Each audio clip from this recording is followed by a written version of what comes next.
one of the things that I'm sure a lot of fans like to ask, and a lot of people have been asking, in fact, even I think CBR, Comic Book Resources, have asked this question, is what happens to the fandom after the final episode is aired on October 12th? Well, quite honestly, I don't think anything's going to happen to the fandom. I think, in my opinion, and I'm doing this uncut and unscripted, I think, in my opinion, the fandom's still going to be alive and well. I mean, you take into effect that the IDW comics are still going to be going. You take into effect that the manga, we got a new manga series happening with the first volume already out and a future volume set for next year.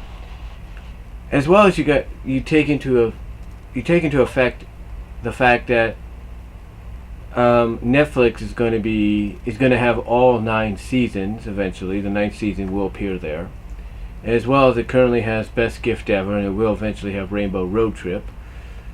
And you take into account it also has a lot of the Equestria Girls stuff. I'd have to say that the fandom is going to be okay. I mean, we have upcoming shorts planned, probably going to be on YouTube, and eventually probably compiled together as a special. We can only assume that.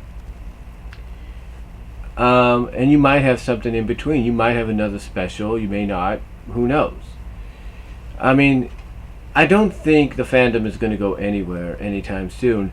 And the reason a lot of people ask this question is, I'm sure it's just some people wondering, when is this craze going to really, really die down to the point that we won't have to worry about it anymore, to where, conventions like BabsCon and TrotCon and Alacon, which is short for Alicorn Con, which is Alacon, Ponyville Cider Fest and Everfree Northwest, and all these conventions are going to die down in attendance to where people won't have to worry a certain center or complex is booked up because of these. I think that's the only reason they asked that. And again, my answer in opinion is no. I don't think the fandom's going anywhere. I think the fandom is going to be around for quite some time, honestly. I mean, the fact that you have, according to Hasbro, you have a movie created by them, Boulder Media possibly involved, and Paramount, you have a movie set for 2021, which, according to Dr. Wolf, is bridging the gap, or is supposed to bridge the gap between G4 and G5. How it does that, I don't know. The only thing I could assume that it might do is take place generations later, like years later, and we get a new interpretation of Twilight Sparkle. We get a new interpretation of Applejack, Rarity, Floodshine, Pinky, and Rainbow. And even though they look alike, they look identical to the originals, they're different, if not the same kind of horse or pony races.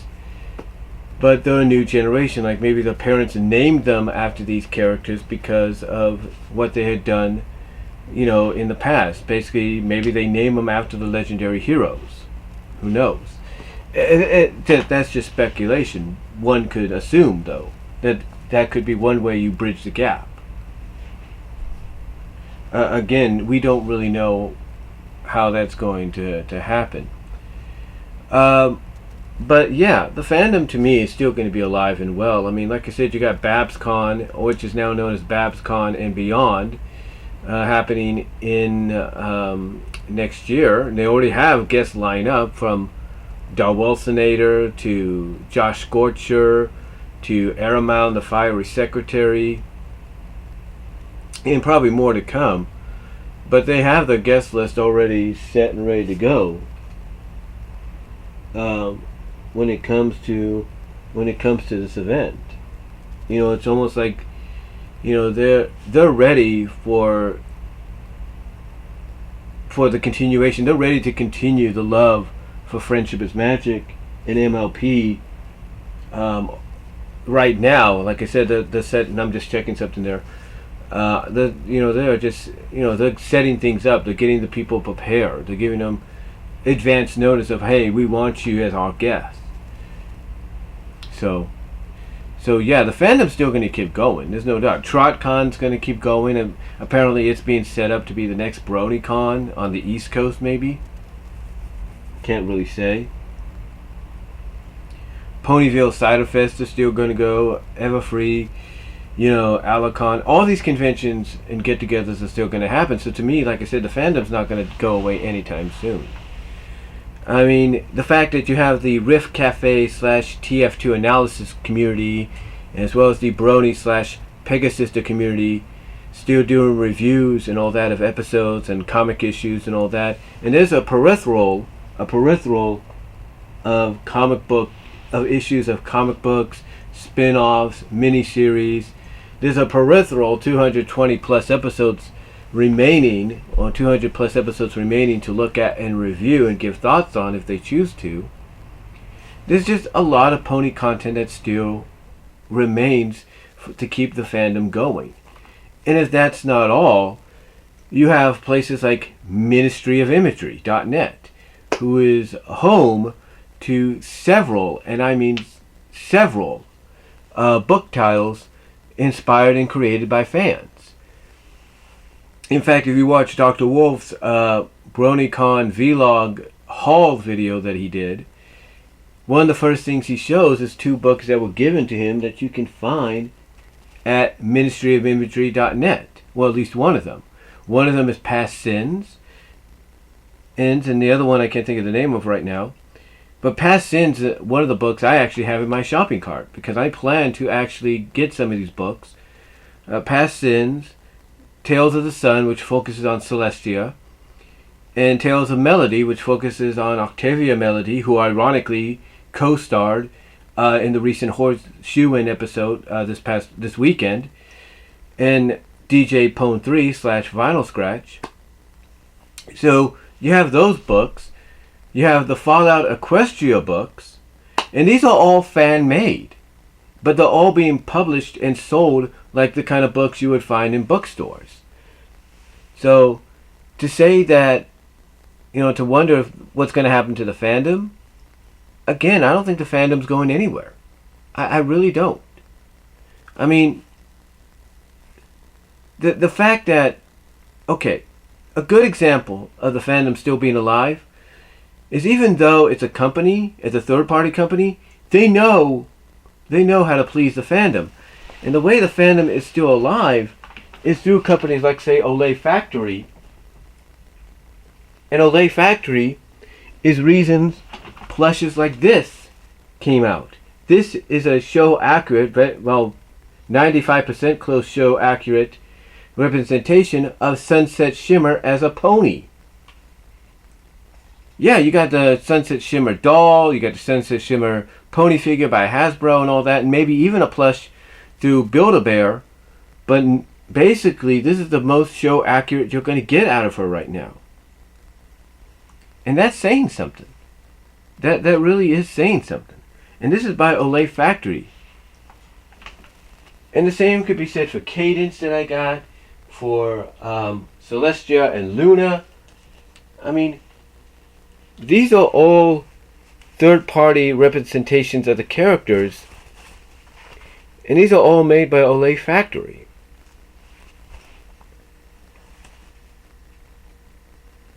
Trying to get, yeah, these are all made by Olay Factory.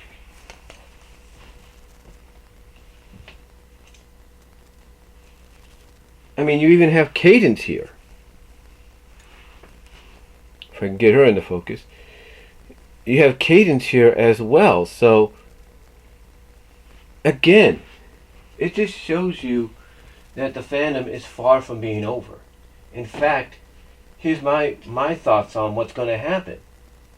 Like I said, you got the show that's going to be the full complete series, which is going to be on Netflix. You got the show rerunning on a daily basis on Discovery Family. You got it on demand, Discovery Family on demand. So you got all these. You got the seasonal DVD sets out there. Heck, you might potentially, just to celebrate the fact that the show lasted as long as it did, and had the run that it did for the many seasons that it had, you might end up getting a freaking Blu-ray complete series set. Again, the fandom, I don't think, is going anywhere. I don't think anything's going to happen as far as the fandom is concerned. I mean, you look online and you have people creating plushes that are like half the size of my futon for people to buy, for people to commission and buy, and of the characters themselves. And sometimes they're very show accurate. You know, you have things like Bride of Discord and Daughter of Discord, and the recently work in progress, soon to be released prequels of Daughter of Discord. That just shows you, in my opinion, that the fandom is not going anywhere anytime soon, no matter how people look at it. I mean, again, the only reason people ask this question is I think they're wondering, you know, is the fandom going to die down anytime soon?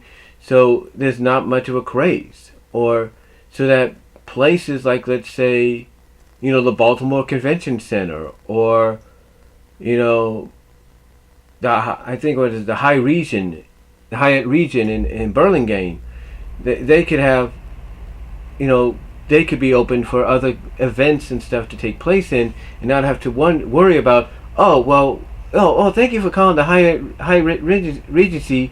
Oh, sorry, we can't book you for those dates because we have BabsCon, the Bay Area Brony Spectacular and Beyond convention happening. That's the only reason people wonder about it, because they want to know when the craze is going to die. Let me ask anybody this. When did the Beatle craze die? Honestly, when has it died? When has it really gone away? I mean, at its peak, Beatlemania and all that, yeah, that went, that part went. But did the fandom, did the love for it, did the fan base go away? Not that I know of. And it's been passed on to new generations like myself and younger. And how do I know this? Anytime I play a Beatles song on my iPhone and I have it Bluetooth connected to a speaker, I have to take along with me and my mom, because apparently the radios in our car is not working, and pretty much we can't pop any CDs in the CD player in the truck because we have 3 CDs stuck in there right now as I speak. So basically, what do? I bring my speaker with me and I put on the playlist Mom's Generation, because I know that's the kind of, an honest opinion, I know that those are the kind of songs she would enjoy and she relates to. And anytime a Beatles song comes on, or I press the next button to go to a Beatles song, which would be randomly next or not, she would sing to it. And heck, when she plays it on the Mini, the Google Mini I got for her, just like I have one, she'll sing along with it. So again, the question for me to you is the fan base for Beatles gone? No, it's not. I mean, the major craze that it was back in the 60s and somewhat 70s, yeah, in late 50s, yeah, that's done. That portion is done. But the fan base has never died out. And sometimes, depending on the years, if it's an anniversary or not, it kind of resurrects itself. It gets stronger. You know, anytime a tribute band comes to Tracy or Newman or Patterson or wherever, my mom, along with a lot of other fans that grew up in her generation, will go to it and enjoy, because it's it takes them back to a time where it takes them back to a time of innocence, if you will, where they didn't have a care in the world and they could enjoy good music, as well as scream their heads off at 4 guys that they wanted to jump the stage for and take home with them. You know what I mean?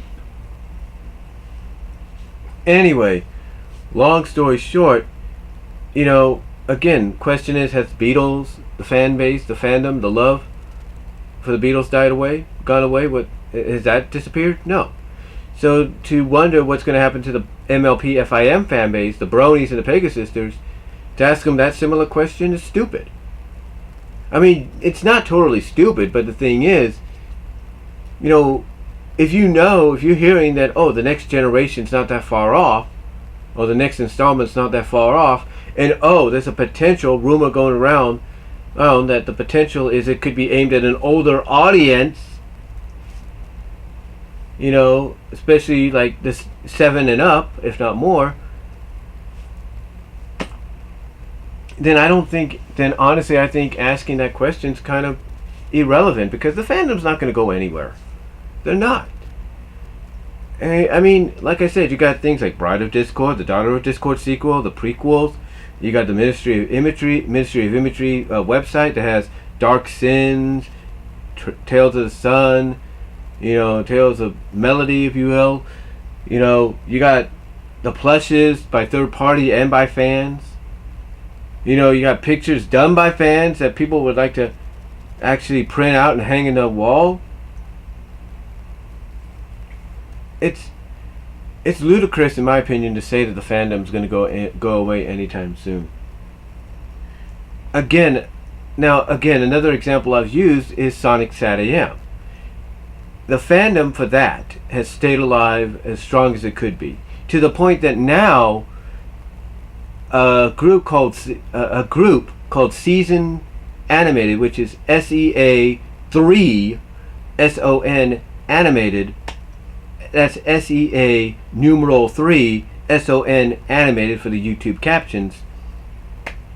Not only do they have a YouTube page which showcases the progress on what they're doing, they have a Patreon page, because what they're doing is trying to bring back or bring to life the long lost season 3 that was teased at the end of season 2 but never materialized for certain reasons. And now they have a chance to do that themselves. They're even keeping that season 3 alive through webcomic form. Another example of fans keeping the fan base alive is Chippendale Rescue Rangers. There's 2 stories that basically shows that the fandom is alive. There's the Jams, that's the J period A period M, the Jams Death of a Comedian storyline. And then you have Chris Fisher's, I think that's his name, of Mice and Mayhem storyline, both are fan fiction stories, but of Mice and Mayhem is a webcomic story. And basically those are the 2 most well-renowned stories, not just in Rescue Ranger fandom, but in pulp culture fandom, fan fiction wise and such, around. And that's proof right there that fandom's still alive and well, and it's still strong even to this day. Again, the point of this video is the fandom is not going to go anywhere anytime soon. It's not. It's still going to be alive and well. My personal opinion, and I believe I'm going to be wrong about this, in fact I know I'll be wrong about this, is how G5 is presented. That's the only caveat. If G5 is presented in a way that pays tribute to G4, The Friendship is Magic, keeps some resemblance of that, but is done in a way that, everybody can enjoy, if not love, maybe more so, if not equally, I should say, as G4, and then probably take it a step further by being, like I said earlier, a show aimed at older audiences, older kids, teens, whatever, then the fandom's just going to get strong. It's just going to have a resurrection. It's going to have a rebirth. But if it's not, if G5 doesn't end up being what fans are hoping it will be, and it ends up being something that's like, oh, that's not good, that's not ponies anymore, that's something worse, then yeah, maybe the fandom might be in trouble. But until that time, I believe what's going to happen is the fandom's just going to slowly get stronger and stronger and stronger and stronger. And again, the reason being is you'll have the show replay on binge watch, or you'll have the show available when you want it to be on Netflix, if you have Netflix. You'll have it available when you want it to be on Discovery Families on Demand. You'll have it replayed Saturday through Sunday, and vice versa, on Discovery Family. You'll have the comics still going. You have the fan base still doing all these stories themselves, which will be either published into books to be sold on things like ministryofimagery.net. So again, as well as plushes will still be around, and again the conventions are still going to be going. So to say that the fan base, to ask what's going to happen with the fan base, what's the future life of them? Honestly, the fan base is still going to keep going. The fandom is still going to be alive. The Brony / Pegasister community is still going to be up and running, no matter what people think.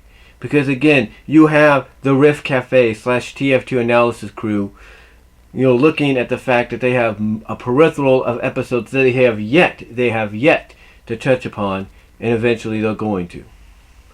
But again, to ask what's going to happen to the fan base, I think is kind of not ridiculous, and it's an obvious good question, but my opinion, it's not going anywhere. It's not.